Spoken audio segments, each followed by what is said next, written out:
Hi, my name is Dr. Ross Pelton, and one of my passions as a health educator is teaching people about some of the fundamental things that you can do to take control of your life and your health. Most people don't realize that we have a tremendous amount of personal control over our own immune system and our own aging process.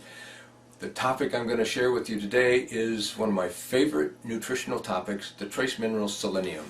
A little personal story when it comes to selenium, because back in the early 1980s I was involved in some early cancer research. I was working at the University of California at San Diego with a world famous scientist by the name of Dr. Gerhard Schrauzer, and we were researching the relationship between selenium and breast cancer. We purchased mice that are specifically bred with a cancer virus so that they're all going to get cancer in their lifetime. Since we're working with breast cancer, we just purchased the female mice, and I'm in charge of the mouse colony. Every day I'm going over and counting the tumors and measuring the tumors, so I'm deeply involved in this experiment. And this is the time when I'm a pharmacist, started to get involved in scientific research and actually getting interested in nutrition. So I'm working on breast cancer with selenium, and after 15 months we shut down the experiment due to issues both related to time and money. But in 15 months, a control group of mice and the same group of mice who were receiving 1 to 2 parts per million of selenium in the drinking water, just trace amounts of selenium. The control mice, 85% of them had mammary tumors and developed breast cancer. 15% of the mice getting 1 to 2 parts of selenium. 70% reduction in cancer with just trace amounts of selenium. This had a powerful effect on me as a young pharmacist shifting careers and getting into nutrition and natural medicine.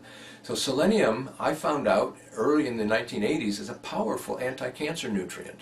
Back in 1982, Dr. Schrauzer explained to me and pointed out to me that we were using selenium to suppress cancer growth, but he said, look, we're using a cancer virus as our cancer model, so someday people are going to realize selenium is not only a powerful anti-cancer agent, it's also a powerful antiviral agent. That has come to pass. These days, the HIV and AIDS community is recognizing the powerful antiviral characteristics of selenium.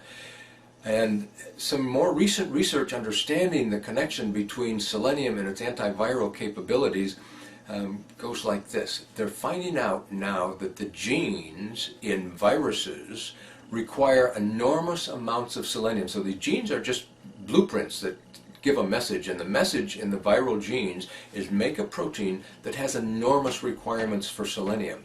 So what we're finding out with Ebola virus and West Nile virus, and I assume probably even the swine flu virus, is when people get infected with these viruses, the viruses eat up all the available selenium right away and throw an individual into selenium deficiency, which dramatically weakens your immune system and makes you more susceptible to the virus taking over and being a very serious viral infection.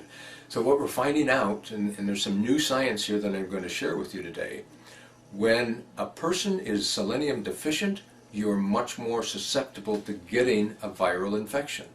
And I've got a little story that I'm going to tell you that kind of tries to express this.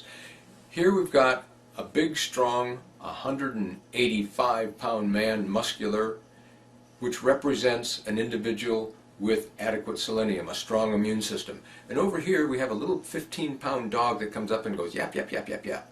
The big, strong man said, get out of there, and the dog gets frightened and runs away. The dog is representing the virus.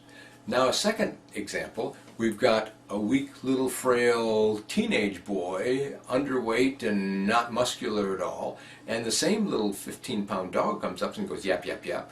The kid is afraid of the dog and kind of cringes, and animals can sense fear, so the dog keeps yapping and yapping, and the kid's frightened.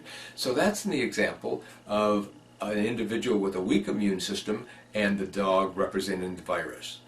Third situation, new science that's just been discovered, still have the weak boy, frail little young man representing a weak immune system, low level of selenium. The little 15-pound dog comes up, yap, yap, yap, representing the virus, but because we're selenium deficient here, the virus can mutate and become a killer virus. So in this scenario, the little dog becomes a 2,000-pound bear and eats or kills the little boy. This is the new science. They're finding out that when an individual is selenium deficient, A normal virus that will do nothing more than cause a minor upper respiratory infection for a couple of days. In the case of a selenium deficiency, that virus can mutate and become a killer virus. So it's critical to understand how important selenium is to your immune system. You don't want to ever be selenium deficient.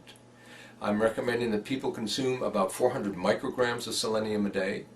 And selenium has some powerful other characteristics. It's a major antioxidant. It detoxifies some of the heavy metals like mercury all by itself. It supports the liver for detoxification and liver health. So there's lots of things that selenium does. I'm just really trying to bring people's attention to the fact that it's one of the critical nutrients for a healthy immune system and a long, healthy life.